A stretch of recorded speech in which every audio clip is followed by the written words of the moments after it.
del Dios invisible, engendrado antes de toda creación, porque por él fueron creadas todas las cosas en el cielo y en la tierra, las cosas que son visibles y las que son invisibles, sean tronos o señoríos o poderes o autoridades. Todas las cosas fueron creadas por medio de él y para él.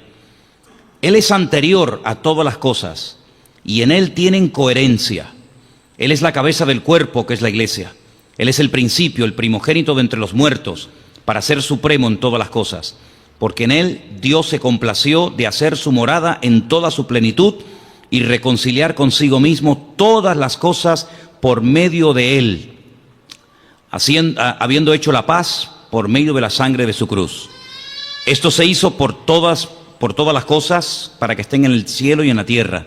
Y a vosotros que erais originalmente extraños y hostiles en vuestra mente, sumidos en malas obras, Él os ha reconciliado en su cuerpo de carne por medio de su muerte, para presentaros delante de Él consagrados, incontaminados, irreprochables, con que solamente permanezcáis cimentados y edificados en la fe, y sin desplazaros de la esperanza del Evangelio que habéis oído, que se ha proclamado a toda criatura bajo los cielos, del cual yo, Pablo, he sido constituido vuestro siervo. Esta es, sin lugar a dudas, la declaración más profunda de quién era Jesucristo. Si saliéramos a las calles o incluso esta tarde preguntáramos, hermano, dígame algo acerca de Jesucristo, ninguno de nosotros yo creo que sería capaz de decir cosas tan profundas como la que el apóstol Pablo está diciendo aquí. Dice cosas realmente tremendas, ¿no? Y además, yo ahora les voy a repartir a ustedes, creo que no hay para todos, pero bueno, pueden compartir unos apuntes que los he sacado de un comentarista llamado Barclay, que es uno de los mejores comentaristas de la Biblia, ¿no? Sobre todo del Nuevo Testamento. Y vais a ver el por qué Pablo insiste mucho en enfatizar, en aclarar, en explicar quién era realmente Jesucristo. Encontramos, por ejemplo, expresiones como que Él en su cuerpo de carne. Y uno dice, bueno, se entiende que el cuerpo es de carne, ¿no? Pero ¿por qué Pablo dice que Cristo vino con cuerpo y dice con cuerpo de carne? Muchas veces cuando leemos la Biblia tenemos que ponerlos en el lugar y en el momento de la época para entender por qué los autores bíblicos, en este caso el apóstol Pablo, decía esas cosas. Y por qué era tan profundo y por qué trataba siempre de dejar bien claro, sin género de duda, quién era y quién no era el Señor Jesucristo. ¿A qué vino y a qué no vino? Entonces voy a pedir a, no sé, por ejemplo, a una cualquiera, tú misma, hermanita, tú y tal vez Juan Carlos, ¿me podéis? Mira, aquí tenéis unos apuntes, tenéis que compartirlos, porque no, evidentemente no hay para todos, pero podéis a lo mejor juntaros ahí 2 o 3, o en fin, entre vosotros, porque yo quiero que tengáis esto y que lo leáis tranquilamente, que lo leáis detenidamente en vuestras casas, porque no hay nada peor que estar creyendo en un Señor al cual sinceramente no conocemos. Yo creo con toda sinceridad que nosotros, no sé, por ignorancia, por falta de tiempo, no creo que por falta de interés, ni mucho menos, yo creo que no somos conscientes de a quién estamos sirviendo. Yo creo que aún no nos hacemos ni la más remota idea de quién era verdaderamente el Señor Jesucristo. A lo largo de la historia, se han dicho muchas barbaridades acerca de su persona, acerca de su obra. Por ejemplo, ha habido personas a lo largo de la historia que dijeron, y tenemos hoy en día una secta muy conocida que son los famosos Testigos de Jehová, que ellos proceden de una herejía del siglo I, que la comenzaron a decir los agnósticos y posteriormente Arrio, que decía que Jesucristo realmente no tenía un cuerpo exactamente igual como el nuestro. Incluso llegaron a decir que cuando Jesús caminaba no dejaba huellas en el camino. Era una especie como de espíritu que se podía ver, pero no era realmente un cuerpo, hablando claramente, de carne y hueso. Eso de que comía y tal, bueno, lo hacía un poco como para no llamar la atención, pero realmente su cuerpo no era un cuerpo como el que tú y yo tenemos hoy en día. Eso no es verdad. La Biblia nos enseña que Jesucristo tenía un cuerpo exactamente igual que el nuestro. Nació exactamente igual que cualquier ser humano. Tuvo una madre, tuvo un padre, comía, dormía, se cansaba, respiraba, tenía que beber agua. Podéis ver a Jesús en el camino cuando va para el norte y para en Samaria. Le pide a una mujer un vaso de agua, lo vemos durmiendo cansado del camino, lo vemos descansando, en fin, un cuerpo exactamente igual. Pero en la figura, en la persona del Señor, es algo único e irrepetible. No ha habido ni habrá nadie que en el mismo tiempo estén, digamos, coexistiendo dos naturalezas, la humana y la divina. Vemos a Jesús capaz de perdonar pecados. Los fariseos se extrañaban y pensaban que blasfemaba porque decían, ¿quién puede perdonar pecados sino solo Dios? Yo creo que a estas alturas tenemos claro que el único que puede perdonar los pecados del ser humano, ¿quién es? Es Dios. Un hombre no tiene poder, según la Biblia, para perdonar los pecados a otra persona. Jesús lo hacía. ¿Se acuerdan el ejemplo? ¿Se acuerdan el momento y el lugar? Dice la Biblia que él estaba en una casa compartiendo la palabra. De repente le bajan del techo un paralítico descolgado por unos amigos, y cuando él lo ve, le dice, hijo, a ti te digo, tus pecados son perdonados. Después lo sanó, ¿verdad? Pero lo primero que hace es arreglarlo por dentro y después arreglarlo por fuera. Así, su parte espiritual y su parte física. Eso solamente lo puede hacer Dios, él lo hacía, ¿verdad? Romanos capítulo 9 dice que Jesucristo, además lo dice categóricamente, Jesucristo es Dios, así, sin género de duda. Jesucristo es Dios. Jesús decía, el que me ha visto a mí ha visto al Padre. Jesucristo decía, yo y el Padre somos uno. Así de claro. Jesucristo era capaz de hacer cosas que a los seres humanos no se nos ha permitido hacer. Como por ejemplo caminar por encima de las aguas. ¿O hay alguien aquí entre ustedes que tiene ese poder? Sería interesante que lo pudieras, no sé, demostrar, ¿no? No, yo puedo caminar por encima de las aguas. Jesús lo podía hacer. Porque Él es el creador y Él tiene poder sobre la naturaleza y no la naturaleza poder sobre el creador. Jesús era capaz de multiplicar con unos cuantos panes y unos cuantos peces. Él era capaz de multiplicar. Ese poder tú y yo no lo tenemos. Jesús era capaz de transformar elementos. No sé, convertir el agua en vino. Y no convirtió el vino en agua porque no fue necesario, pero en un momento determinado Él convirtió dos elementos que no tienen nada que ver ni en olor, ni en sabor, ni en color, ni en gusto. Él lo hizo en décimas de segundo. Convirtió el agua en vino. Porque Él tiene poder para transformar. Es decir, lo que Él hacía, ningún profeta del Antiguo Testamento lo hizo.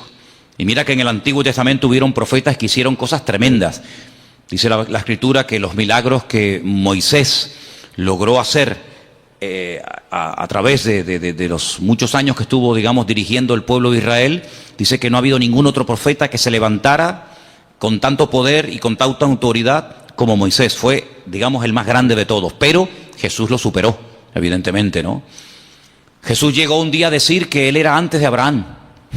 Lo leía recientemente y le dijeron, pero si tú no tienes ni 50 años, ¿cómo es posible que tú hayas conocido a Abraham y que incluso te atrevas a decir que tú eres antes de la existencia del patriarca Abraham?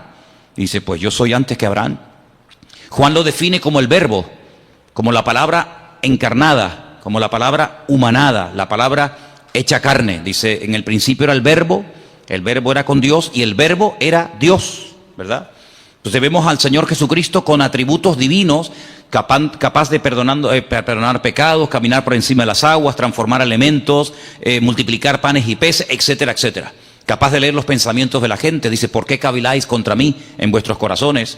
Sí, lo vemos en un cuerpo que come, que respira, que incluso murió, que tuvo que resucitar, que sudaba, que sangraba, etcétera, pero nunca dejó su divinidad. Evidentemente, como ser humano estaba tremendamente limitado. Ahora, ¿qué es lo que ocurre? En aquellos tiempos, y vamos a leer ahora un poquito, en aquellos tiempos los agnósticos decían que lo que tiene que ver con la materia, lo que tiene que ver con el cuerpo es malo, es negativo. Y por eso ellos incluso se flagelaban y se torturaban porque decían que todo lo que tiene que ver con la materia, todo lo que tiene que ver con el cuerpo es malo. Los griegos llegaron a decir que la cárcel que encierra el alma es el cuerpo. Por eso muchos de ellos menospreciaban el cuerpo. Sin embargo, la Biblia dignifica el cuerpo del ser humano, tanto el del hombre como el de la mujer, evidentemente, ¿no? Llega incluso a declarar que el cuerpo físico, material del ser humano es el tabernáculo, es el templo donde Dios ha decidido vivir. Dios a lo largo de la historia decidió vivir en diferentes lugares. En un momento de la historia decidió vivir en una carpa, en un tabernáculo, en el desierto, portátil, ¿no? Que se levantaba y se volvía a montar rápidamente. Y Él decidió vivir como todo el pueblo. Ustedes viven en carpa, yo quiero otra para mí. Cuando el pueblo entra a la tierra prometida y pasan de ser peregrinos en el desierto y comienzan ya a construir sus casas, Él dice, constrúyame otra para mí, yo quiero poner mi gloria entre mi pueblo, ¿verdad? Pero ya no está ni en un tabernáculo, en una tienda de campaña portátil, ni en un templo. Pero dice, pero ahora yo estoy en cada uno de ustedes, porque ahora he decidido morar, he decidido vivir en los corazones de aquellos hombres y mujeres que han puesto su vida en mis manos. ¿Se dan cuenta? Entonces, lo que vamos a ver en esta tarde es muy interesante porque las expresiones que emplea aquí el apóstol Pablo son tremendas. Ahora comentábamos Elena y yo en casa ayer o hoy a la mañana, la Biblia es un libro tremendamente profundo, sin lugar a dudas, pero yo creo que no hay términos en nuestro idioma, por lo menos, lo suficientemente profundos como para aclarar quién verdaderamente era el Señor Jesucristo. Porque nuestro idioma es un idioma muy limitado, por eso quiero explicar lo de las versiones. A veces ustedes habrán notado, el domingo pasó, no sé si se dieron cuenta, el domingo pasó que la lectura que se leyó en la iglesia, lo que se ponía en la pantalla, a veces no coincidía exactamente las mismas palabras con la persona que estaba leyendo. ¿Por qué? Porque en español, como en muchos idiomas, hay muchas formas de decir una cosa. Entonces depende del autor, depende del traductor, podemos decir de una forma o podemos decir de otra forma.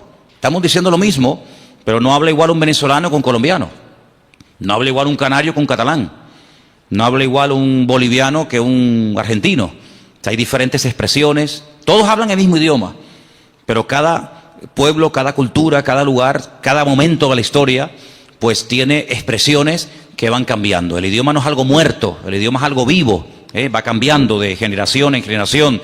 Cada cierto tiempo, pues la Real Academia Española tiene que introducir palabras y tiene que introducir términos que hoy en día son normales, pero que en la época de nuestros padres o de nuestros abuelos esas palabras ni existían. Es que ni existían, ni se sabía lo que era eso.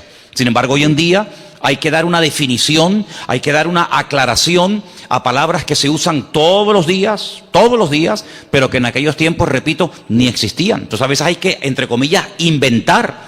Incluso a veces nosotros en nuestro idioma hemos adoptado palabras de otro idioma. En la informática ni te cuento.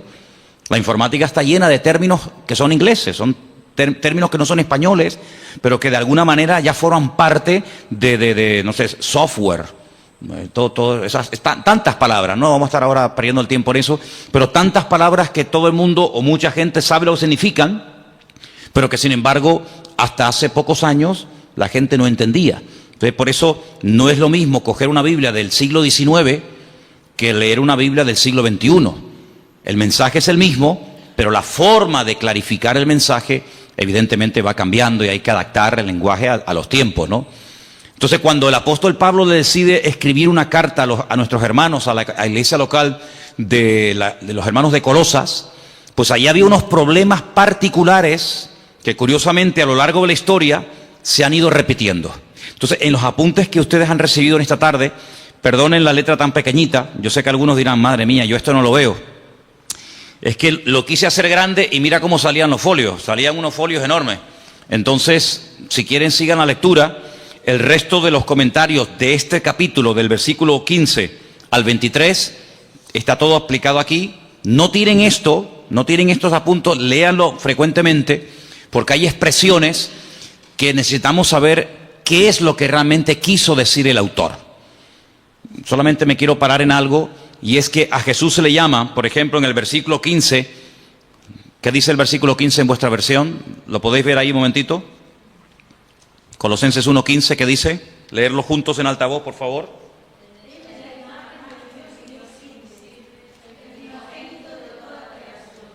La semana pasada definimos un poco el tema de lo que era imagen, ¿se acuerdan?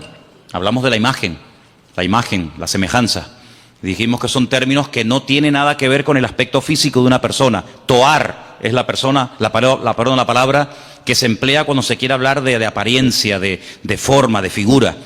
Pero cuando la Biblia habla de que hemos sido creados a imagen y semejanza de Dios, no significa que físicamente el hombre se parece a Dios. Nada que ver. En absoluto, se refiere a sus atributos, se refiere en cuanto a sus características. Es un ser inteligente, capaz de razonar, de pensar, de tomar decisiones. Por eso Dios le daba órdenes al ser humano y nunca le dio órdenes y mandamientos y estatutos y preceptos a los animales, ¿verdad? Porque la capacidad de razonar del hombre evidentemente es superior a la de cualquier animal. El animal no razona, no piensa, no medita, no es capaz de hacer un poema, de hacer un argumento filosófico. El ser humano puede jugar con las palabras, en fin, tiene una capacidad superior, evidentemente, ¿no? A todo eso se refiere la Biblia cuando habla de imagen y semejanza. Cuando la Biblia dice que Jesús era la imagen de Dios, no significa que tú veías a Cristo y veías la cara de Dios, ¿eh? No significa que físicamente Jesucristo se parecía a Dios, porque Dios, dice la Biblia, dicho sea de paso, Dios no tiene aspecto físico. ¿A quién se parece Dios? ¿Dios es blanco o es negro? ¿Es alto o es bajo? Es que no tiene nada que ver. Esos argumentos, esos adjetivos, no tienen nada que ver con Dios. Dios no es ni alto ni bajo, no está ni de pie ni sentado, no está ni aquí ni allá, no entra y sale, no está un día alegre y otro día triste. Dios es un Dios inmutable, es un Dios que es totalmente, desde mi punto de vista, totalmente imposible por muchos argumentos, por muchas explicaciones, por muchos adjetivos que utilicemos.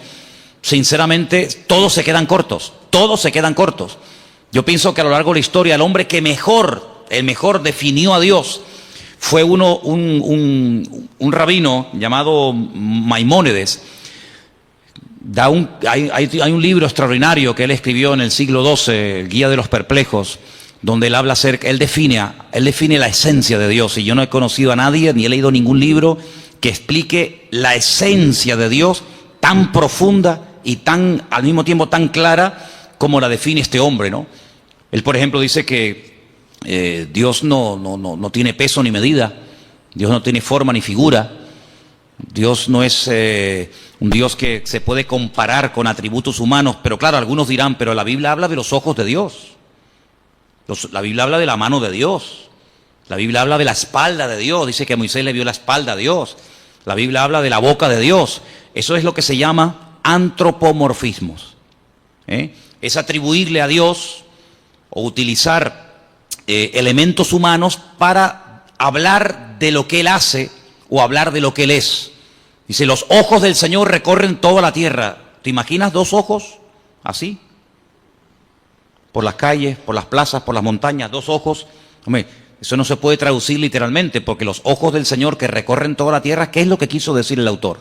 Que Él lo sabe todo, que Él lo conoce todo. No es que sus ojos literalmente van por la calle así buscando, ¿verdad? Porque si fuera así, literalmente quiere decir que si los ojos de Dios están en aquella dirección, ya no están en esta. Si está mirando hacia la derecha, ya perdió la visión de la mano izquierda. Por lo tanto, no es algo literal, ¿verdad?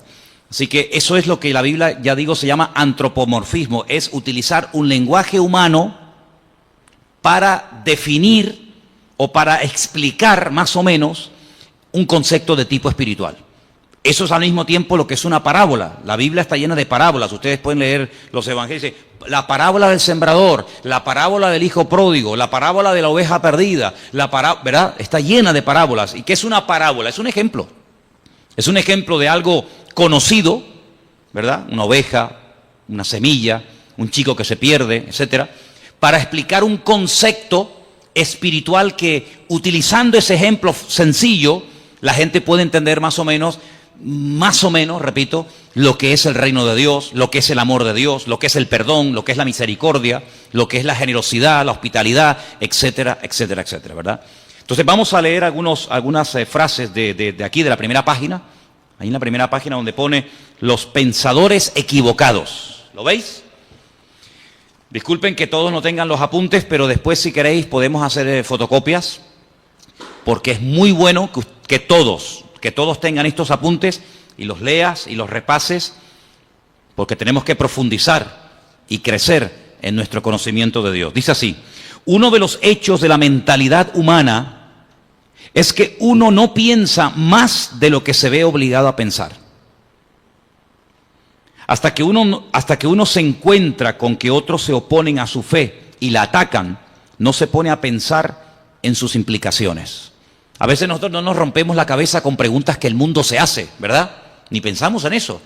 Pero, ¿verdad que cuando te hacen una pregunta que en ese momento no sabes qué decir, dices, ay, pues tengo que estudiar, tengo que preguntar, porque a mí nunca se me había pasado por la cabeza que alguien me hiciera esa pregunta? Claro, generalmente, salvo excepciones, la gente suele preguntar más o menos lo mismo. Pero cuando te pasa a ti, que te preguntan por primera vez, y si Dios es tan bueno, ¿por qué se mueren los niños de hambre? Yo, ¿qué le digo? ¿Qué le digo? ¿Verdad? O si Dios es tan bueno, ¿por qué permite tal y tal otra cosa? Entonces, a veces es bueno que nos hagan preguntas que en el momento no sabemos qué decir o qué responder, para que eso nos lleve a buscar de Dios. ¿Estamos de acuerdo? ¿Me estáis mirando a mí o estáis mirando a los que entraron? Estáis mirando aquí, ¿verdad? Bien, perfecto. Hasta que la iglesia se vio confrontada con alguna herejía peligrosa, no empezó a darse cuenta de las riquezas de la ortodoxia. Es característico del cristianismo que siempre puede producir nuevas riquezas para hacer frente a una nueva situación. Es bueno que en algún momento de tu vida alguien, un amigo, un vecino, un familiar o quien sea, te haga una pregunta que tú digas, mira, sinceramente en este momento no tengo ni idea qué decirte. Y tienes que acostumbrarte a decir, en este momento no sé qué decir. Déjame que estudie, déjame que prepare, déjame que pregunte, etcétera. Pero no pienses que todo lo que te va a preguntar la gente vas a tener la respuesta inmediata. De hecho, ustedes saben que hay unas chicas en la Biblia que eran las famosas, en su día hablé de ellas, ¿no? Las hijas de Zelofajat, que vinieron un día a Moisés y le hicieron una pregunta a Moisés, el gran varón de Dios, y Moisés dijo, tengo que orar, tengo que consultar con el Señor, porque ni Moisés en ese momento sabía qué responderle a estas chicas. ¿Qué te parece? Preguntas que a ningún hombre jamás le había hecho a Moisés, estas chicas se atrevieron a hacerle a Moisés y lo dejaron con la boca abierta, no sabía ni qué responder. Pero bueno, vamos a seguir adelante. Cuando Pablo le escribió a los colosenses, no estaba pensando en el vacío. Se puso a escribir, como ya hemos visto en la introducción, habla de los capítulos anteriores, para salir al paso de una situación bien definida. Escuchen, había una tendencia de pensamiento en la iglesia primitiva que se llamaba el gnosticismo. Sus seguidores, los gnósticos, lo que quiere decir poco más o menos los intelectuales o los librepensadores, estaban insatisfechos con lo que consideraban la ruda sencillez del cristianismo y querían convertirlo en una filosofía que pudiera estar en línea con los otros sistemas filosóficos del tiempo. Es decir, para algunas personas nuestra fe es tan sencilla que no les cabe en la cabeza. En aquella época los filósofos, y en Atenas estaba lleno de filósofos. Cuando Pablo fue allí, madre mía, se encontró con los, ustedes pueden encontrar en el libro de los Hechos, con los atenienses, los estoicos, los epicúreos, toda aquella gente que para decir que estos blancos daban 40 vueltas y preguntaban y preguntaban y preguntaban. Pues cuando empezó el cristianismo a difundirse y a extenderse el evangelio por todo el mundo conocido, pues estos gnósticos no daban crédito a que todo fuera tan fácil y todo fuera tan sencillo. Ellos querían complicar las cosas. Por eso Pablo tiene que escribir muchas cartas para responder y debatir correctamente a esta gente, ¿no? Ahora bien, Dios es espíritu y por lo tanto absolutamente bueno y la materia absolutamente mala, según decían ellos. De ahí que se deducía que el Dios verdadero no podía tocar la materia y por lo tanto no era el agente de la creación. Así es que los gnósticos creían que Dios había producido una serie de emanaciones, cada una más lejos de Dios que las anteriores, hasta que por fin hubo una lo suficientemente distante de Dios para poder tocar la materia y crear el mundo. Fíjese cómo se complicaba la vida a la gente. Ahora, hay no es una ciencia, porque realmente no es una ciencia, es muy difícil definir realmente lo que es, pero la Cábala o la Kabbalah, que es una interpretación mística de la Biblia, ellos tienen lo que se llama el árbol de la vida, que consiste en una serie digamos, como de emanaciones, una serie de puentes, una serie de estaciones entre Dios y el hombre. Ponen el ejemplo, decir, bueno, imagínense que ahí en las Caletillas hay una estación eléctrica, ¿sí o no? Todo la hemos visto. Esa estación eléctrica produce 1 millón de vatios. Y salen cables de la estación eléctrica de Caletillas, pues a todas partes, incluido llegan aquí a Santa Cruz. La luz que está entrando en este momento en este salón no es 1 millón de vatios. Si aquí entrara 1 millón de vatios, salimos todos por los aires, todos reventaríamos. Si pusiéramos ahí un micrófono, una guitarra, un teclado a la pared y le sale 1 millón de vatios, pegaría una explosión que saldría al edificio por las nubes. Entonces, ¿qué es lo que hacen? Por el camino van poniendo transformadores y van bajando de 1 millón a 100.000, de 100.000 a 50.000, de 50.000 a 20.000, de 20.000, y así van bajando, y van como bajando la potencia para que cuando llegue al hogar de cada uno de nosotros, todos nuestros aparatos funcionan a 220. Entonces, lo que sale de la estación central no es lo que nos llega a la casa, es una mínima parte de lo que sale. Siempre tiene que salir más de lo que llega. Si sale a 220, no nos va a llegar a nosotros a 1 millón, pero a la inversa sí. Entonces, algunos creen que Dios es tan poderoso, tan grande, tan sublime, tan magnífico, que es realmente imposible llegar a tener comunión y relación con ese Dios, porque como que nos mataría.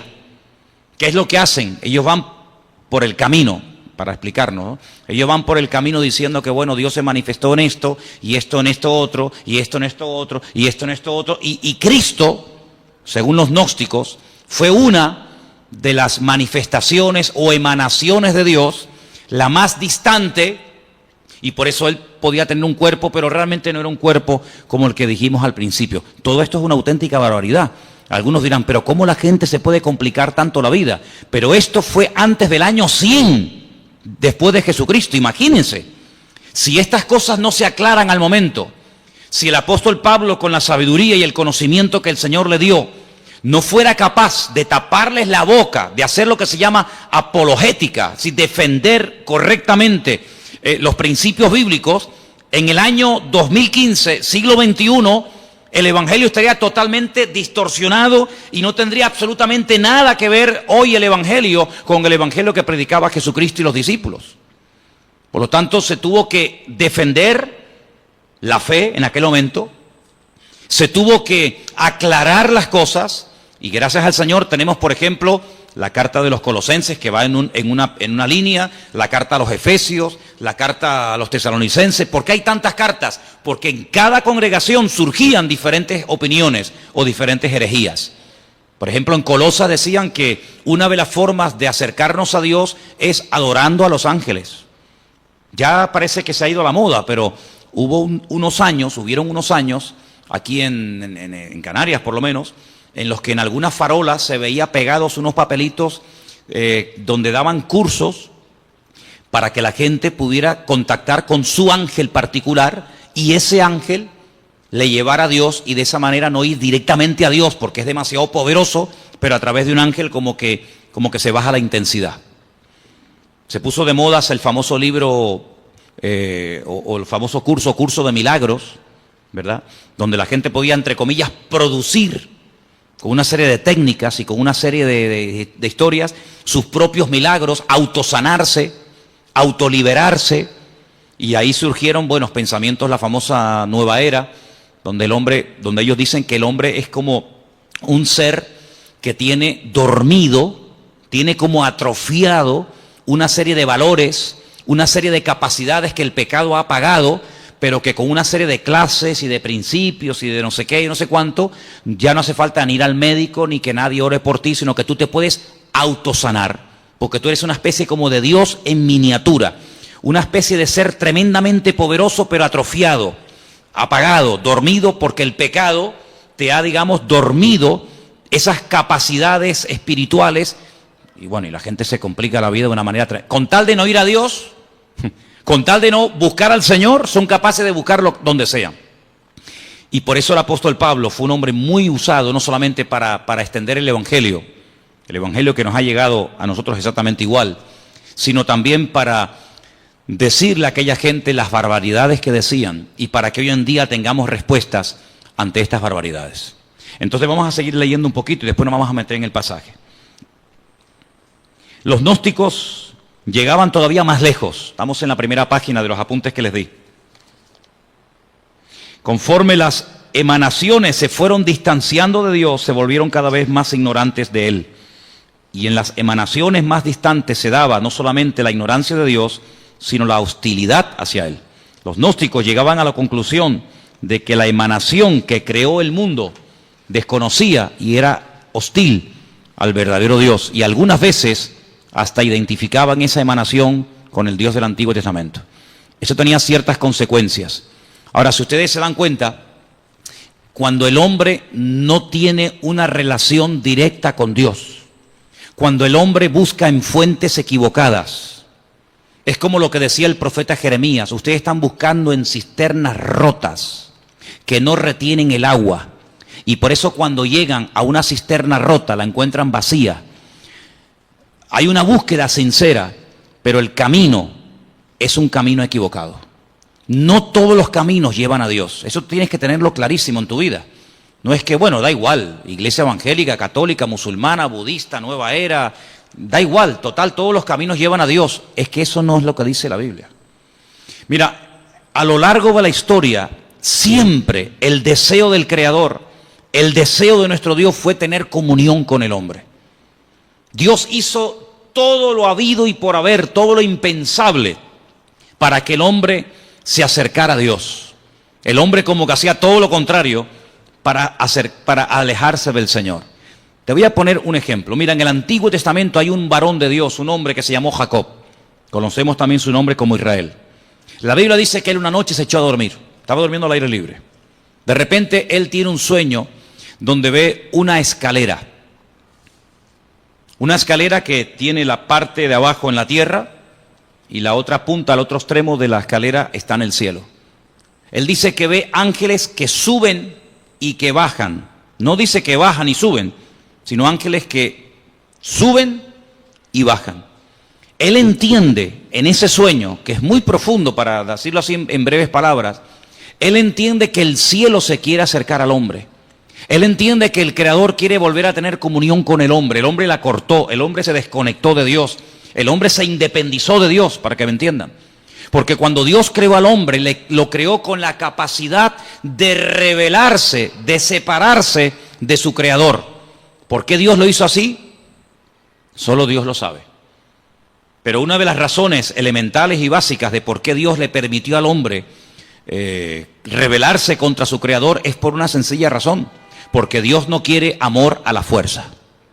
Si tú no me amas, yo no te voy a obligar a que lo hagas. Si tú no me quieres servir, yo no te voy a obligar a que me sirvas. Si tú no quieres estar conmigo, yo no te voy a obligar a que estés. Yo te voy a crear con la capacidad de rebelarte, con la capacidad de distanciarte de mí. Y el hombre utilizó esa capacidad como ser perfecto que era, porque si no tenía esa capacidad, luego no es perfecto. El hombre utilizó ese libre albedrío, esa capacidad y se desconectó de Dios. Claro, las consecuencias fueron terribles. Dios le dijo, bueno, pues si en este lugar que yo lo he creado para ti y no tienes que hacer absolutamente nada para subsistir, sino que yo te lo he dado prácticamente todo hecho. Fijaros que el hombre ni tenía, hermanos, que matar animales para poder comer. El hombre no fue creado para matar, por eso el hombre tiene que utilizar armas. Los animales, cada uno tiene sus armas de defensas, ¿verdad? Unos tienen cuernos, otros tienen garras, otros tienen veneno. El ser humano no tiene nada, porque el ser humano no fue diseñado para matar. Por eso el hombre tiene que usar una pistola, un palo, una piedra, una escopeta, un rifle, porque el hombre no tiene la capacidad por sí misma de matar a otro ser humano, porque no tiene ninguna arma poderosa. Ahora, fijaros qué interesante, cuando el hombre se desconecta de Dios, Dios lo tiene que echar de aquel lugar perfecto y de armonía que todos conocemos como el Gan Edén, el jardín del Edén. Y cuando sale de ese lugar, él se percata, él se da cuenta de todo lo que ha perdido.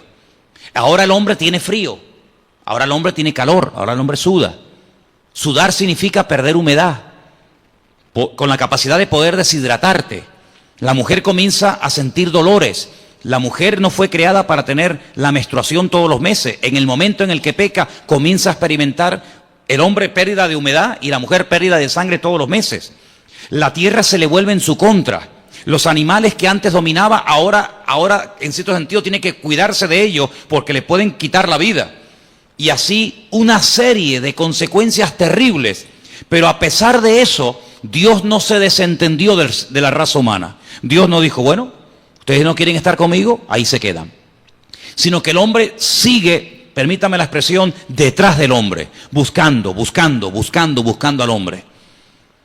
Les habla a través de Noé, pasan de Noé. Les habla a través de Abraham, pasan de Abraham. Les habla a través de José, pasan de José. Les habla a través de la ley de Moisés, pasan de la ley de Moisés. Y así a lo largo de la historia, hasta que personalmente Él se humana, Él se encarna y viene, dice, y habitó entre nosotros y vimos su gloria. Bueno, ya después de tantas manifestaciones del amor de Dios y de tantas oportunidades, el hombre habrá entendido que no se puede esconder de Dios. ¿Qué es lo que hacen?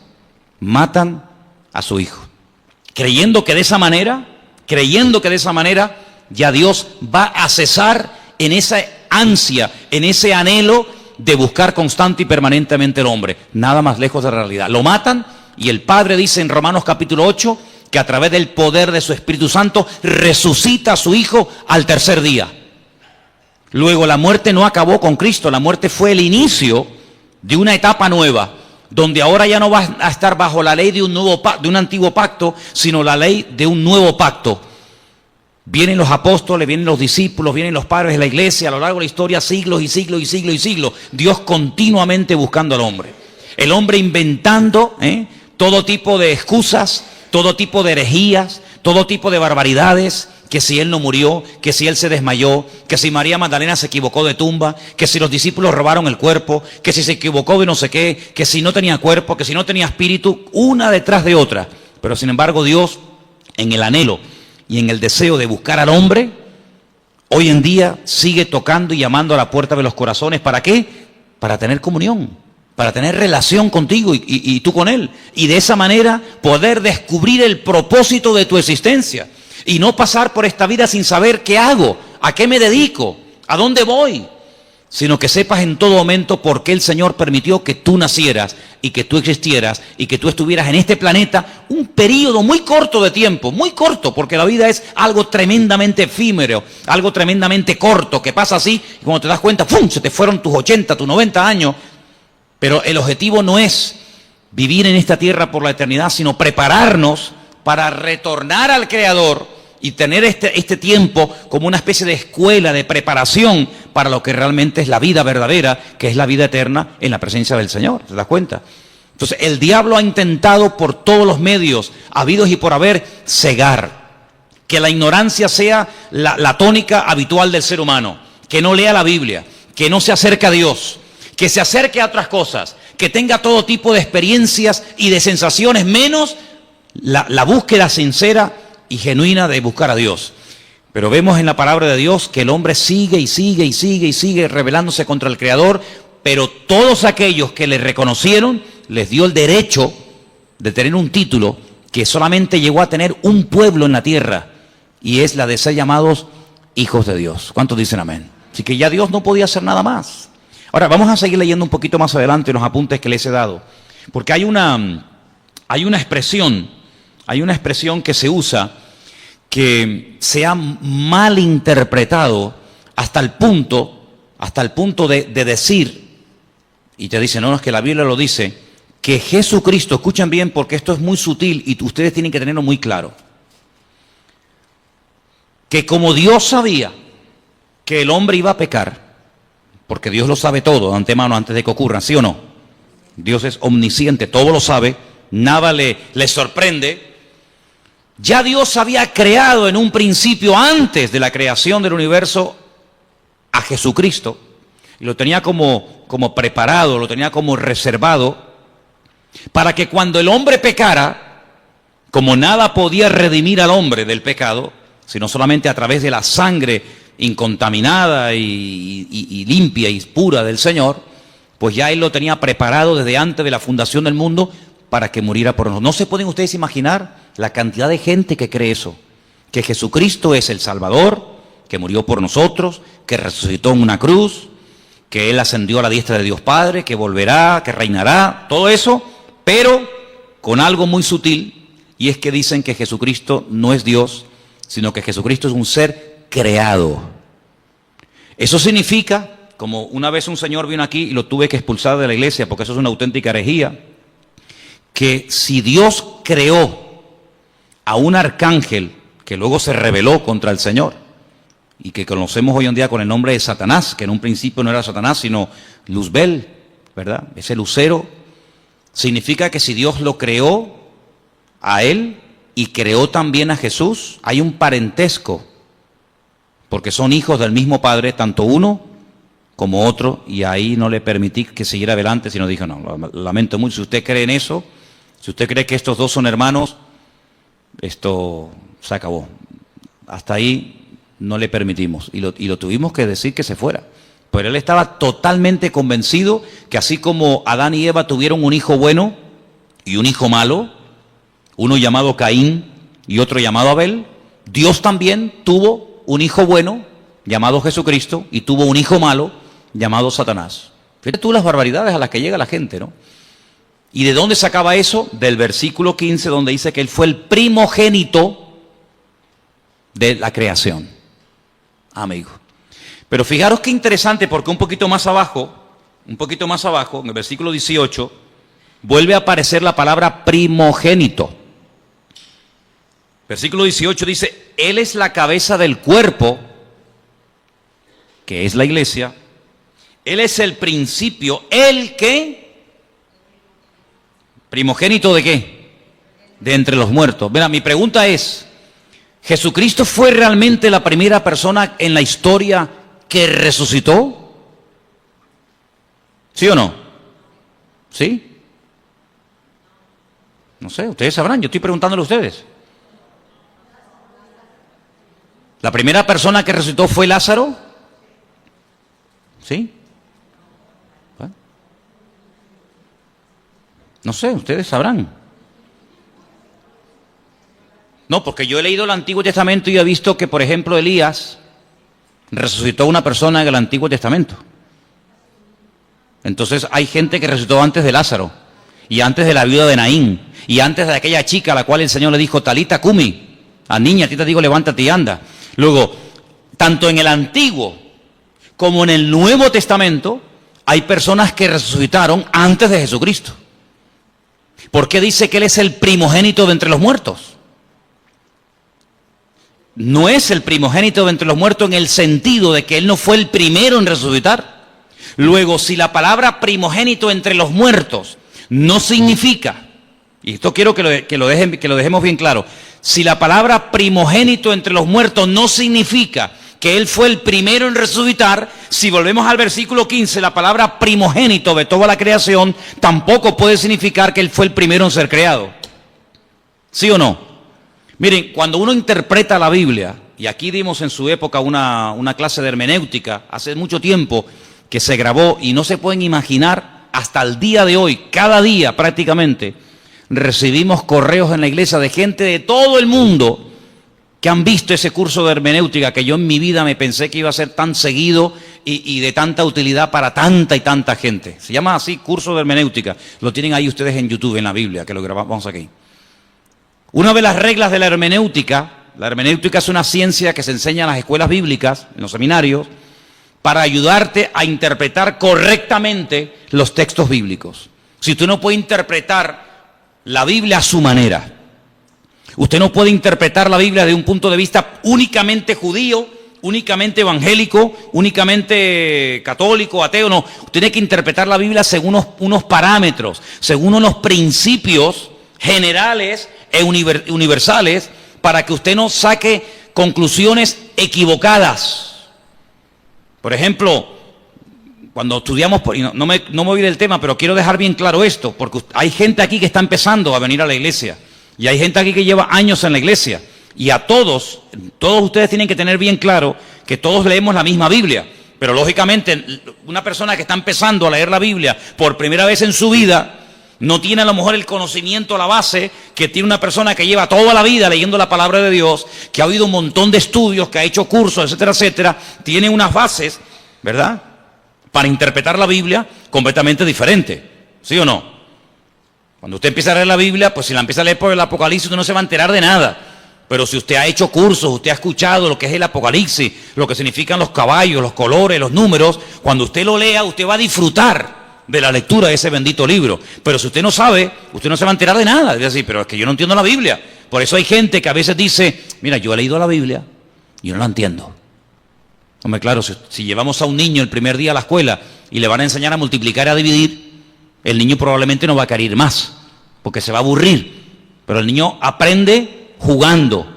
El niño aprende disfrutando con los colores, con el trencito, con las canciones, y así va aprendiendo, ¿verdad?, de una forma sencilla y progresiva y gradual. Cuando vamos a la palabra de Dios, nos encontramos que hay expresiones que no se pueden interpretar literalmente. Una de ellas es la que estamos viendo. Jesucristo es, porque Él está diciendo, Jesucristo es esto, Jesucristo es esto, Jesucristo es esto y esto. Y una de las cosas que Pablo dice que es Jesucristo es el primogénito de entre los muertos. Pero ya les acabo de mostrar que Él no fue la primera persona en la vida, en la historia, que resucitó. Por lo tanto, no puede significar el primogénito de entre los muertos, no puede traducirse como, Él fue el primero que resucitó. No. Jesucristo no fue el primero en resucitar. Mira, Lázaro, no resucitó Jesucristo a Lázaro. Si Cristo resucitó a Lázaro, ya Cristo no fue el primero en resucitar, sería en todo caso Lázaro. Bien, por la misma regla de tres, si usted empieza a interpretar unos textos, y usted se encuentra la misma expresión, pero versículos antes, como por ejemplo en el versículo 15, dice primogénito de la creación. Bueno, pues primogénito de la creación significa que Él fue el primer ser creado. No lo puede traducir así. Vamos a leer según este comentario, según los apuntes que ustedes tienen ahí, qué puede significar esta expresión y después la vamos a clarificar. Estamos casi al final de la página 2, página 766, donde pone lo que Jesucristo es en sí mismo. ¿Lo veis? Aquí abajo. En este pasaje, Pablo dice dos cosas importantes acerca de Jesús. Ambas en respuesta a aquella gente de los gnósticos de aquella época. Los gnósticos habían dicho que Jesús no era más que uno entre muchos intermediarios y que por muy glorioso que fuera, era solo una revelación parcial de Dios. Pablo dice que Jesucristo es la imagen del Dios invisible. Colosenses 1:15. Usa aquí una palabra y una figura que despertaría toda clase de memorias en las mentes de los primeros lectores. La palabra eikon, en griego, e imagen en su traducción correcta. Ahora bien, como señala este autor, una imagen puede ser dos cosas que se confunden entre sí. Puede ser una representación, pero una representación, si es lo bastante perfecta, puede ser también una manifestación. Cuando Pablo usa estas palabras, establece que Jesús es la perfecta manifestación de Dios. Para comprender cómo es Dios, tenemos que mirar a Jesús. Yo le digo a la gente, ¿usted quiere conocer a Dios? ¿Quiere saber cómo piensa, cómo siente, cómo es Dios? Tienes que conocer a Jesús. A Dios llegamos a través de Cristo. Si usted no conoce a Cristo, es imposible que usted conozca a Dios. Porque Dios se manifestó, Dios se reveló a través de Jesucristo. Hebreos capítulo 1 que dice, Dios habló a lo largo de la historia a nuestros padres de muchas formas y de muchas maneras, pero en los postreros días ha hablado a través de Cristo. Si usted conoce a Cristo, usted no va a tener ninguna duda de cómo es Dios. Cuando usted conoce a Cristo, escuche bien lo que le digo, cuando usted conoce el corazón del Señor, cómo es el Señor, usted no va a tener que estar todo el santo día preguntando, esto es bueno, esto es malo, lo puedo hacer, no lo puedo hacer, puedo ir, no puedo ir, lo digo, no lo digo, lo miro, no lo miro. Cuando usted conoce al Señor, usted sabe perfectamente lo que le agrada a Dios y lo que no le agrada. Usted no va a tener que tener un perro policía todos los días a su alrededor para decirle, no, eso no se hace, no, eso no se dice, no, eso no se toca, no vayas para acá, no vayas para allá. Eso al principio está bien, pero llega un momento en el que tú ya conoces tanto al Señor Que tú ya sabes hasta lo que le gusta al Señor. ¿Quiénes son las personas que necesitan todo el día una sombra? ¿Quiénes son las personas que necesitan todo el día una persona que le diga, no, eso está mal? Las personas que no conocen a Dios. Cuando tú conoces al Señor, ya no hace falta que estén todo el santo día detrás tuyo, porque tú ya sabes, porque el Señor que mora en ti da testimonio a tu espíritu de lo que está bien y de lo que está mal. Los que están empezando y los que llevamos ya tiempo en las cosas del Señor, podemos decir por experiencia que hay momentos, desde que hemos comenzado a conocer o a interesarnos en conocer al Señor, hay momentos en los que sin nadie decirnos nada, cosas que habíamos hecho durante toda la vida, ahora resulta que las vas a hacer y tú dices, no sé, me siento raro, ya no me gusta. Cosas que antes te volvían loco, ahora dices, ya no tienen para mí ningún atractivo. ¿No te ha pasado eso? Dime la verdad. Amigo, porque el espíritu que tienes dentro de ti tira hacia las cosas del Señor y hay como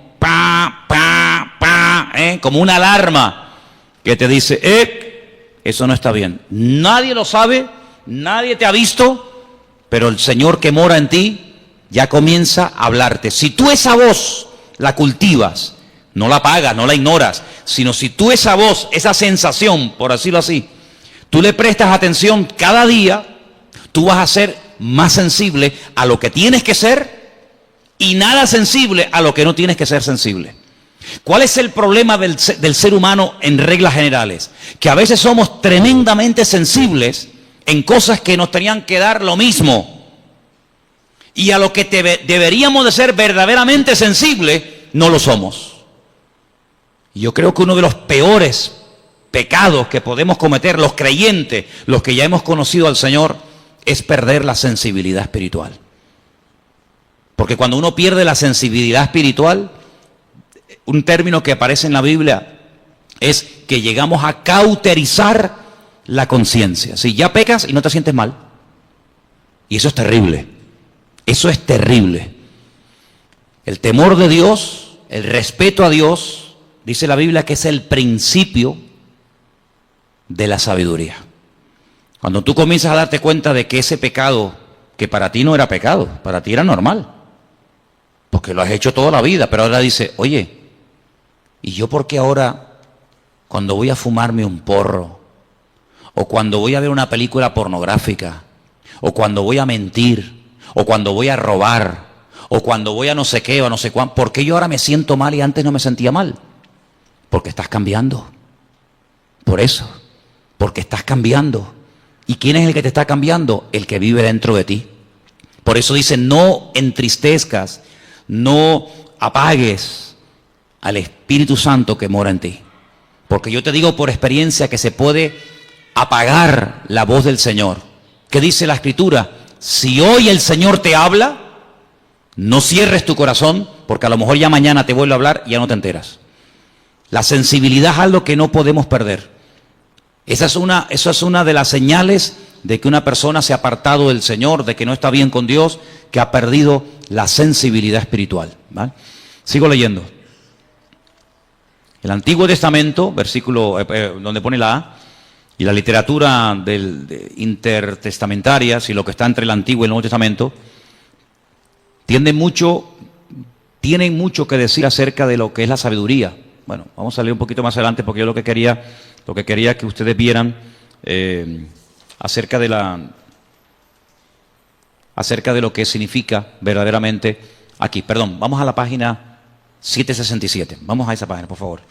Lo que Jesucristo es para la creación.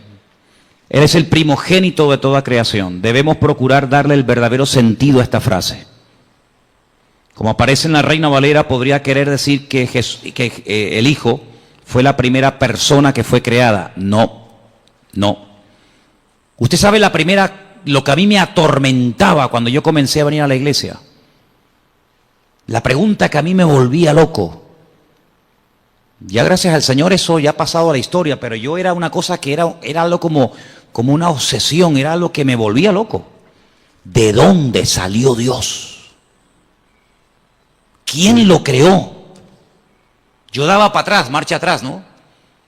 Iba para atrás, iba Jacob, Abraham, Noé, Adán, Iba para atrás. Decía, ¿de dónde salió Dios? ¿Quién lo creó? Claro, más loco me volvía si yo decía, bueno, lo creó fulano de tal. Otra vez volvemos al lío. Y a fulano de tal, ¿quién lo creó? Era algo increíble. ¿Quién te puede explicar? Yo no soy capaz de hacerlo. ¿Quién te puede explicar que a Dios no lo ha creado nadie? Que Dios siempre ha existido y siempre existirá. ¿Quién te puede explicar eso? Yo no. ¿Sabes cómo se acepta eso? Por fe. Señor, yo no sé todas las respuestas, pero yo solamente sé una cosa, que tú existes y tú eres mi Dios. ¿Quién le puede a usted explicar el concepto que los cristianos llaman Trinidad? Padre, Hijo y Espíritu Santo. ¿Quién le puede a usted explicar eso? Que si el huevo, que si el agua, que si la metes en la nevera se hace un cubito de hielo, que si la pones al fuego se evapora y si la bebes es líquida. Sí, son 3 elementos. ¿Quién le puede a usted realmente explicar todo eso? Por eso Dios nos ha dado un regalo maravilloso. Yo sé que hay gente que este regalo no lo tienen. Y por eso yo le agradezco a Dios que a muchos de los que estamos aquí, Dios nos ha dado ese regalo. ¿Saben cuál es? La fe. Hay gente que tiene fe en el curandero. Y creen con todo su corazón que ese sinvergüenza, que te pide dinero, que se inventa respuesta, que se inventa que tu marido tal, que tu hijo no sé qué, que siempre dicen lo mismo. Hay gente que tiene una fe ciega en eso y hasta pagan dinero. Nosotros no tenemos necesidad de ir por esos derroteros ni por esos caminos, porque estamos totalmente convencidos de que Dios es un Dios que existe y es un Dios verdadero. Yo sé que Jesucristo siempre ha existido. Claro, en nuestra mente humana todo tiene un principio, todo, absolutamente todo. Y aparentemente todo tiene un final, pero en Dios, en Jesucristo, en su Espíritu, no hay ni principio ni fin. Siempre han existido. Es más, Pablo dice que todo lo que existe fue creado por Él, para Él y por medio de Él. ¿Cuántos dicen amén? Claro, el mundo se puede reír, el mundo puede cuestionarse. Pero bueno, hermano, que digan lo que quieran. Yo sé en quién he creído. Y yo sé que el Señor no fue creado, sino que el título primogénito de la creación, como vamos a ver ahora, esto es lo que significa. Ahí lo tenemos, al final de la página. El primogénito de toda creación. Perdón, estamos aquí. Debemos procurar darle el verdadero sentido. Como aparece en la Reina Valera, podría creer o querer decir que el Hijo fue la primera persona que fue creada, pero en el pensamiento hebreo y griego, la palabra primogénito, que está ahí entre paréntesis, no tiene más que un sentido temporal muy indirecto. Hay que notar 2 cosas. Primogénito es muy corrientemente un título de honor. Israel, por ejemplo, en Éxodo 4:22, como nación se le llama el primogénito, el Hijo de Dios. Lo que quiere decir es que la nación de Israel es el Hijo de Dios más favorecido. Segundo, debemos notar que primogénito es el título del Mesías. Ahí pueden leerlo en casa, Salmo 89:27. Según lo interpretan los mismos judíos, la promesa en relación con el Mesías. Es decir, la palabra primogénito es un título. La palabra primogénito en la figura de Cristo no significa que Él fue lo primero que Dios el Padre creó, lo primero que Dios el Padre hizo, sino es un título de honor, de reconocimiento, como diciendo que antes de Él no ha habido nada y después de Él no habrá absolutamente nada. Esto hay que estudiarlo con tranquilidad, en profundidad. ¿Por qué? Porque si, por ejemplo, usted tiene, no sé, la oportunidad o ha tenido la oportunidad de hablar con un testigo de Jehová, ellos dicen que creen en Jesucristo, pero como un ser que fue creado, no como un ser eterno, no como Dios, no como dice la Escritura, Emmanuel, Dios con nosotros, sino como un ser, ya digo, que fue creado, como fue creado los ángeles, como fue creado el sol, la luna, las estrellas, etcétera, etcétera. Si saliéramos a la calle y le preguntáramos a la gente, dígame algo acerca de Jesucristo, muy poca gente tiene claro que Jesucristo, como ser humano, tuvo un principio, ¿sí o no? Él nació, Él estuvo 9 meses en el vientre de su madre, María, claro, porque Él decidió nacer, Él decidió venir a este mundo. ¿Y cómo nace un ser humano? Pues a través de una mujer, no hay otra forma, no hay otra manera. Y Él decidió venir a este mundo como ser humano. Si hubiera decidido venir como Dios, no hubiera tenido necesidad de nacer como nacen los seres humanos, pero no decidió venir como Dios, decidió venir como hombre y se limitó, ¿verdad?, a las leyes que rigen a todos los seres humanos. Jesucristo tuvo que aprender a caminar como niño, tuvo que aprender a leer y a escribir, ¿sí? Tuvo que someterse a sus padres, dice la Biblia que él se sometió a sus padres y les obedecía. Y como ser humano vivió una vida totalmente normal. Fíjense qué normal era el Señor, que en el jardín de Getsemaní, cuando uno de sus discípulos decide traicionarlo, decide venderlo, si hubiera sido un ser tremendamente llamativo, con una aureola, con una luz especial, no hubiera sido necesario que Judas, a los que venían a prenderle, les dio una señal. ¿Cuál fue la señal? ¿Cuál fue la clave que indicó a los que venían a prender al Señor que ese era el Señor? ¿Cuál fue? El beso, el famoso beso de Judas, ¿no? Podía haber dicho, mira, el más alto, el más guapetón, aquel que tiene una luz blanca que le sigue a todas partes, aquel que está siempre rodeado de ángeles, aquel que levita y no toca con los pies el suelo, sino que va así, como volando, ¿no? No, era tan normal, que hasta Judas tuvo que decir, tengo que darle un beso, porque pasa desapercibido delante de todas las personas. Porque el atractivo realmente del Señor no era el aspecto físico, sino era la esencia de lo que Él era y de lo que Él verdaderamente había venido a hacer a este mundo. Y nosotros tenemos que profundizar en nuestro conocimiento del Señor. Por eso animo a los que están empezando que lean los evangelios. Tenemos 4. ¿Cómo se llaman? Mateo, Marcos, Lucas y Juan. Ahí ustedes van a encontrar cómo hablaba, cómo reaccionaba cuando lo criticaban, cómo pensaba, cómo se movía en medio de sus enemigos, cómo trataba a los niños, a las mujeres, cómo trataba a sus discípulos, cómo era intolerante frente al pecado, pero tremendamente misericordioso y compasivo ante gente que había caído, pero que les daba la oportunidad de rehacer su vida. Y ahí en los evangelios encuentras a Cristo como ser humano, pero también como un Dios perfecto, humanado, limitado entre nosotros, pero que nos amó tanto que se dejó matar. Ahora, el concepto tal vez más profundo de lo que Él es, el concepto más maravilloso de todos los que rodean a Dios, podemos decir que Dios es santo, ¿sí? Podemos decir que Dios es justo, podemos decir que Dios es bueno, en fin, podemos decir un montón de cosas, ¿sí o no? Pero el concepto del amor de Dios, ¿tú lo entiendes? Es impresionante, ¿no? Porque generalmente los seres humanos tenemos la tendencia, me imagino que ustedes también, de seleccionar, ¿no? Cuando tú dices, bueno, hay ¿cuántos? 100. Como que dentro de esos 100 hay un pequeño grupo más cercano a ti y los otros sí están ahí, pero ¿qué te parece? Sin embargo, el Señor no tiene favoritos. Eso ya es una cosa que nos llama la atención. Dios no tiene favoritos. Dios no dice, este sí y este no, este me gusta y este no me gusta. Es un Dios que ama al pecador, ¿sí o no? Ama al pecador, pero no ama, aborrece el pecado que cometen los pecadores. ¿Sí? Son dos cosas distintas. Él ama a todo el mundo por igual. Y son cosas que no nos caben en la cabeza. Porque ahora, por ejemplo, se está hablando mucho de este chico que huyó al extranjero, que mató a 2 jóvenes en la península, ¿no? Imagínate que ese chico viene a España, lo condenan y tiene que cumplir 15, 20, 30 años, en fin, lo que le toque. Imagínate que mañana va a esa cárcel un pastor, un hermano, una hermana, le habla del Señor.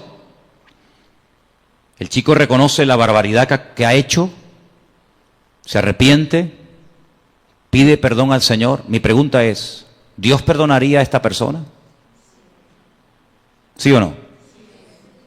Delante de los hombres es un asesino. Tiene que estar ahí hasta que se pudra, ¿no? Hasta que cumpla la condena. Pero si esa persona le pide perdón a Dios, esa persona nos la vamos a encontrar el día de mañana en el cielo, en la presencia del Señor. ¿Quién entiende eso? ¿Quién entiende eso? Nadie. Pero así es el corazón de Dios. Es una cosa increíble. el peor asesino, lo peor de la humanidad, si se arrepiente y verdaderamente quiere cambiar, Dios lo perdona, Dios le da otra oportunidad, y aunque delante de los hombres nunca lo van a perdonar y será toda la vida el fulano, el asesino, el criminal o lo que sea, delante de Dios puede llegar a tener el título de hijo o de hija de Dios. De hecho, ha habido casos en la historia de personas, en Estados Unidos, en algunos lugares existe la pena de muerte, personas que estaban condenados a muerte por la justicia de los hombres, pero sin embargo se arrepintieron y le pidieron perdón al Señor, y como le dijo aquel ladrón en la cruz, condenado a muerte por el Imperio Romano, porque se lo merecía. De hecho, él dijo, nosotros padecemos justamente, yo no me quejo, si yo me merezco esto y peor, pero yo te pido que a pesar de lo malo y de lo ruin que he sido, que tú te acuerdes de mí cuando vengas en tu reino. Y el Señor podía haber dicho, pues hijo, lo siento mucho, yo no te puedo perdonar porque tú has sido esto y esto. Sin embargo, ¿qué dijo el Señor? Hoy estarás conmigo en el paraíso, amigo. El concepto del amor de Dios es lo que más me impacta de nuestro Dios. Porque si Él es el primogénito de la creación, la imagen de Dios, el camino, la verdad y la vida, todo eso está muy bonito.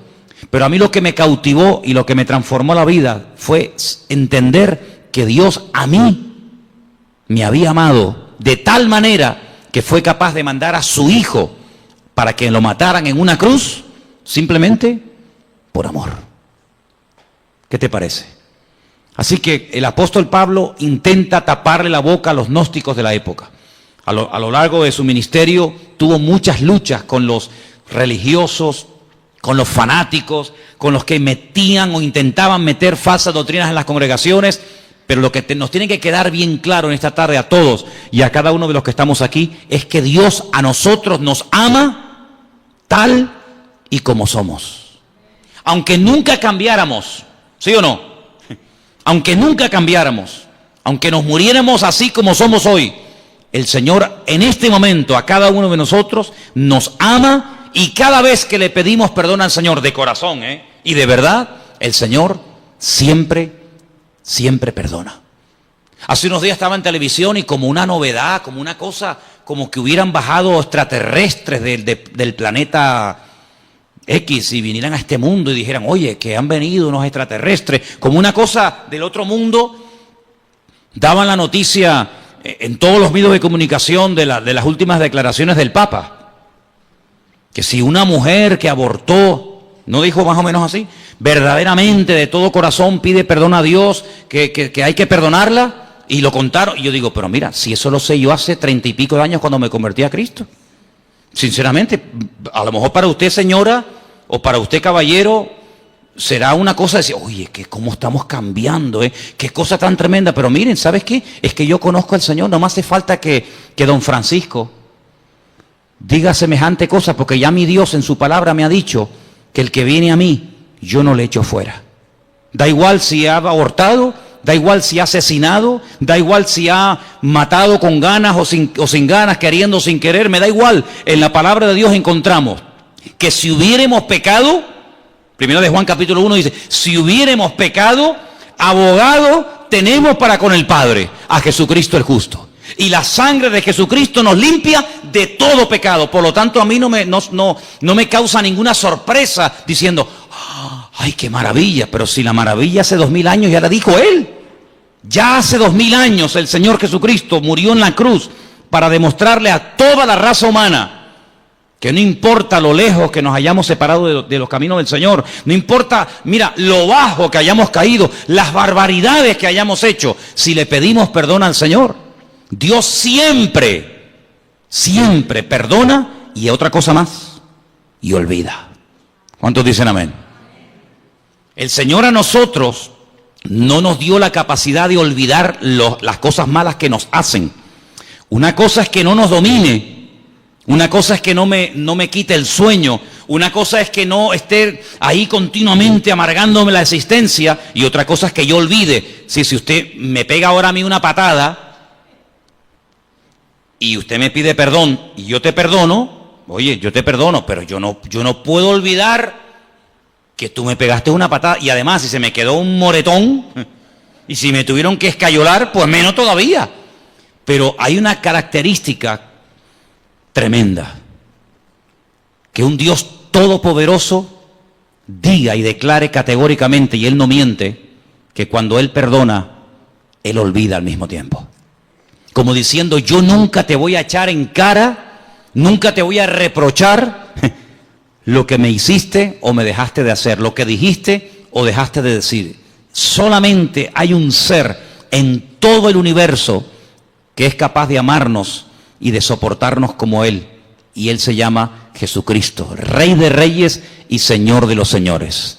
Así que conociendo al Señor, te vas a terminar enamorando de Dios. Y quiero terminar diciendo algo. Léanse todos estos apuntes porque son muchos y hay que leerlos con detenimiento y estudiarlos. Pero déjeme que le diga solamente una cosa, y lo he dicho en varias ocasiones. Que el Señor, que nosotros nos hayamos enamorado del Señor, ¿no es lógico? ¿Sí o no? Imagínate que llega una persona esta noche a tu casa. Tú no lo conoces de nada. Y te dice, ¿me podrías poner en un papel todo lo que tú debes? Sí, póngame todo lo que usted debe. Pues mira, debo el coche, debo 5 letras del coche, ¿no? Algunos, ¿no? Debo la hipoteca de la casa, me quedan no sé cuántos años por pagar la hipoteca. ¿Qué más? Pues hombre, no sé, debo... Bueno, muy bien, pónmelo todo en una lista. ¿Cuánto suma esto? Lo que sea, toma, ahí tiene usted el dinero. Y así, en cuestión de segundos, ya no debes nada al banco ni a nadie. ¿Te gustaría? ¿Sí o no? Algunos son muy espirituales y dicen, no, hermano, yo oro al Señor. Vale, muy bien. Entonces usted no es espiritual, usted es bobo. ¿Estás enfermo? ¿Te duele algo? Y llega esta persona y te dice, ¿dónde te duele? Pues mira, tengo un dolor aquí. Te pone la mano encima, ora por ti y nunca más te vuelve a doler eso. Oye, ¿tú no le tomarías aprecio a esa persona? Lógico. Cuando tienes un problema no lo buscarías a él o a ella porque te ha ayudado tanto que, oye, mira, ¿me podrías venir un momentito que te quiero hablar contigo? Me pasa esto, me pasa lo otro. ¿Quién no se puede encariñar? ¿Quién no puede apreciar, respetar? No digo enamorarse, pero respetar a una persona así, cualquiera. Bueno, pues en cierto sentido, eso es lo que el Señor hace continuamente con nosotros. Nos sana, nos fortalece, nos levanta cuando caemos, nos anima. A veces permite, fíjate lo bueno que es y lo sabio que es, que cuando ve que nos estamos un poquito medio apagando, quedando atontados, permite ahí una pequeña prueba, una pequeña cosita, ¿no? Y, ay, tal, ay, Señor, ayúdame. Y el Señor dice, sí, dime, aquí estoy contigo. Fíjate lo bueno que es, que puede decir, bueno, ya no quieres orar, pues nada, no ores. Pero Él dice, le voy a poner una piedrita en el zapato, para que le haga una llaguita. Ay, Señor, mira que me salió una llaguita, sí, dime qué quieres que haga. Señor, que me sana, ahí está, pum, la sanidad. ¿Quién no se enamora de un Dios así? ¿Sí o no? A todos nos ha pasado. Pero lo que yo quiero preguntarles ahora, ¿qué vio Él en nosotros para enamorarse de nosotros?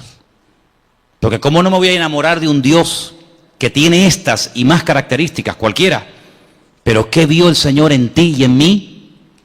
Cuando a veces una persona que te ama te dice, qué ruinito que eres, ¿No te han dicho nunca eso? Qué malo que eres. Cuando quieres ser malo, eres malo, Cuando quieres ser buena, mira que eres agradable, Pero el Señor, a pesar de nuestras debilidades y defectos, Él nos ama. Hermanos, amemos también nosotros al Señor. Y sirvámosles con alegría, sirvámosles de todo corazón, porque es un privilegio el ser llamados hijos de Dios.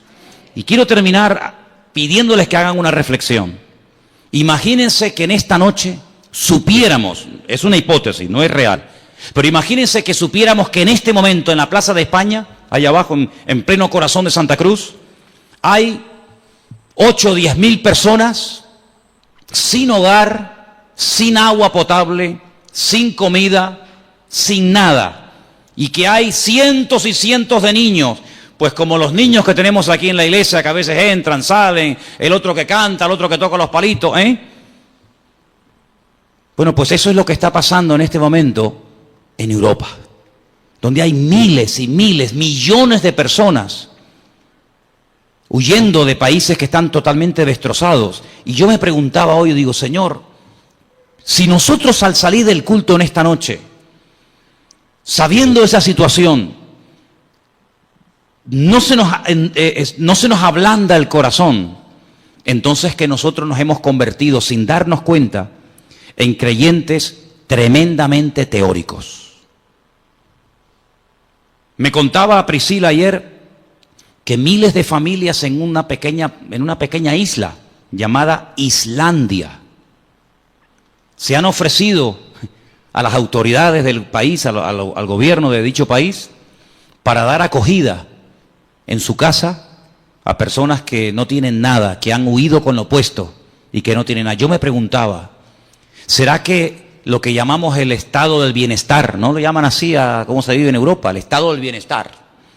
¿No será que el hecho de que nadie nos haya perseguido nunca, porque a nosotros no nos ha perseguido nunca nadie? A ningún hermano nuestro lo han torturado en una cárcel, lo han crucificado, lo han decapitado. A nadie. Lo más que nos han dicho es un insulto, lo que sea. ¿No será que todo eso, sin darnos cuenta, se nos ha vuelto en nuestra contra?